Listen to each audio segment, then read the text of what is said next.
And the dream season is now complete. The Golden State Warriors are the 2015 NBA champions. There it is, redemption for Golden State. One of the great playoff runs of all time is complete. There's the buzzer. There's a new dynasty in the NBA. The Golden State Warriors. It's been 3 years since the Warriors last won an NBA championship. It's been 2 years since the Splash Brothers shared an NBA court together. But in 2022, the Warriors have a great chance of getting it all back. And a big part of it will fall in the hands of a former 6'3" point guard who once got punched by a teammate that, takes everything personally. It became personal with me. Today, I want to go over just what Steve Kerr can do to practically guarantee a Golden State Warriors championship in 2022. First off, the Warriors have a lot of younger players with a ton of potential, but Kerr has got to go into the season with a win-first mentality in order to secure a good playoff position and avoid at all costs the chance of missing the playoffs or being in a play-in tournament position. The good news for Kerr and the rest of the coaching staff is that the Western Conference has gotten a lot weaker, and the path to secure a postseason berth is easier than ever. Let me show you what I mean. Kawhi Leonard went through surgery to repair a torn ACL and could be out for the entire season, so that eliminates the Clippers from any serious contention. Jamal Murray also tore his ACL and isn't expected back until late in the season. That'll hamper the Denver Nuggets. Damian Lillard and the Portland Trail Blazers look depleted compared to last season, so I'm guessing Lillard won't be smack-talking Steph anytime this season.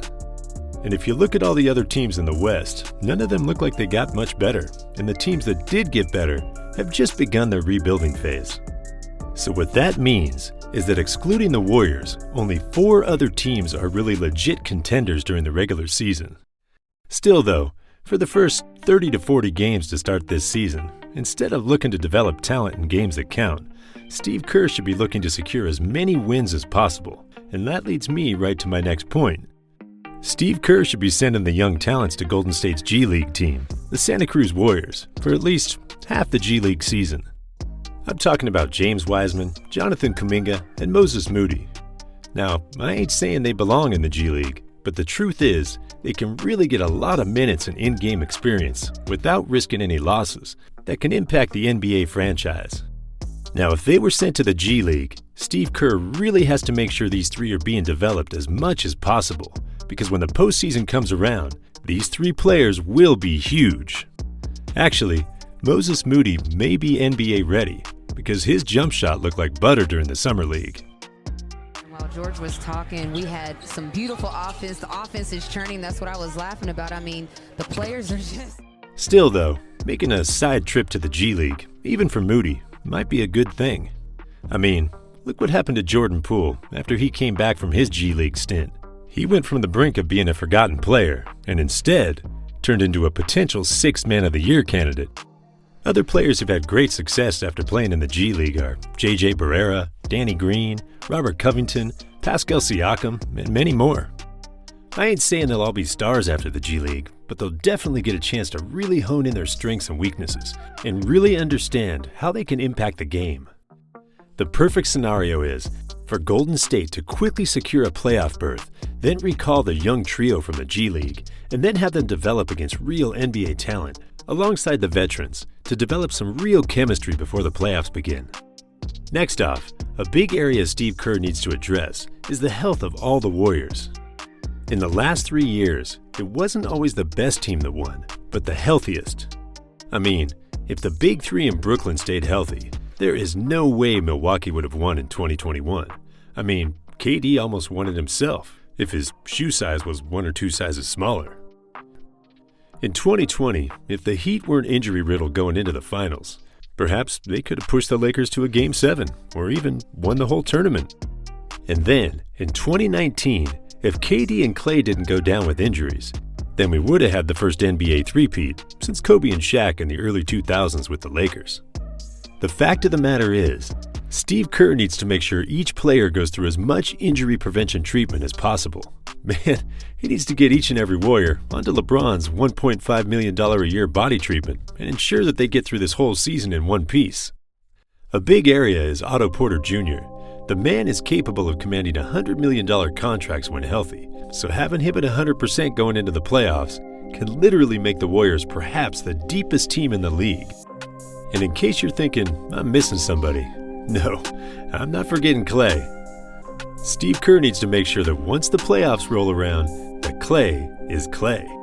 I mean, even if Steph plays unanimous MVP basketball, even if Draymond plays like a Defensive Player of the Year, this Warriors team can't win it all unless Clay comes back as Clay. Thompson to the fade. Yes.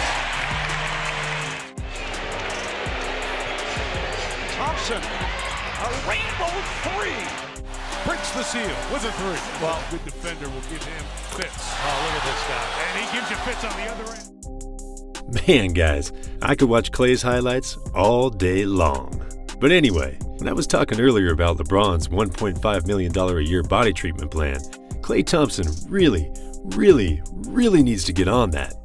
I mean, Joe Lacob needs to finance that, and Steve Kerr needs to see it through. In addition, the whole coaching staff needs to tell Klay, no dunking. He can shoot as many threes as he wants, but no dunking, period. Next off, to ensure the Warriors win a championship, Steve Kerr needs to be really careful about who he selects to be the 15th man on the Warriors roster. I'm leaning towards Gary Payton II. That is, unless Isaiah Thomas is at least 90% of what he used to be in 2017. Either way, training camp is going to be a battle for these guards, and Steve Kerr and the rest of the coaching staff are going to really have to hone in on who's a better fit with the team. Speaking of honing in, after last season ended, Draymond Green and Steve Kerr spoke of honing in Draymond's shooting abilities. Again. Thompson drives back up top. Green sets for three. Got it. And Gundy. Amen to that. My dad. Green. Specifically, Kerr said, there's no getting around the fact that when he makes a three, makes a couple of threes, gets 10 or 12 points, we are definitely a better team. Draymond knows that. The whole point going into next year is for me, as Draymond's head coach and as the coach of the team, is to really encourage that kind of aggression. I've got to do more to help Draymond offensively. I'm not sure what happened with that training during the offseason, but Steve Kerr needs to see that Draymond's offensive production goes up. Because if Draymond's hitting his open threes, alongside Clay and Steph, no team has beaten this Warriors squad. And speaking of Steph, Steve Kerr needs to do one thing with Steph to ensure the Warriors win a championship in 2022. And that is to stay out of his way. I'm serious when I say that. Steph Curry is a generational player, and that's enough said. And the fans are also obviously aware of Paul George being 1 point away. 3.5, 7 by Russell Westbrook and by Kawhi Leonard. Here's number 7. One thing Kerr definitely needs to help Steph out with, though, is keeping the morale up within the team. It's something the captains like Steph, Draymond, and Clay should be doing, but Steve Kerr needs to inject himself in and make sure everyone's engaged. We definitely can't have another situation like Draymond and Durant. Man, it is a long 82-game season, and anything can happen. Steve Kerr needs to make sure everyone's having fun and looking at the big picture, because the truth is, this could really be a special year for Dub Nation. But from 1 to 15, everyone needs to stay focused and locked in.